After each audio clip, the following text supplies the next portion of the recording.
আমি নাকি একজন অভিনেতা। আচ্ছা, কে অভিনেতা নয় বলুন তো? প্রতিটা দিন প্রতিনিয়ত প্রতিটা মানুষ অভিনয় করছে।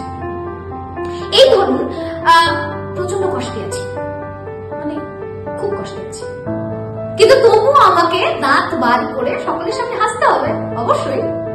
বা ধরে নি প্রচন্ড মাথা গরম, প্রচন্ড মানে প্রচন্ড, মাথায় কিছু আসছে না, মাথা ঠিক নেই আমার, কিন্তু তবুও আমাকে শান্ত থাকতে হবে অবশ্যই।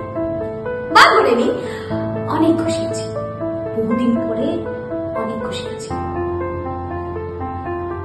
কিন্তু তাতেও কিছু করার নেই, কারণ হাসা বারণ অবশ্যই।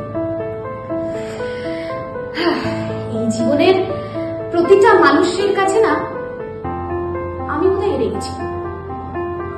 প্রতিটা মানুষের কাছে, আমার পরিবারের কাছে, পরিবারের দায়িত্বের কাছে, কর্তব্যের কাছে, সবকিছুর কাছে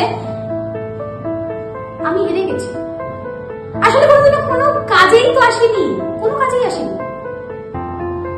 কিন্তু একটা কথা কি জানেন, এই হারতে হারতে, অভিনয় করতে করতে আমি হেরে গিয়েও আবার জিতে গেছি।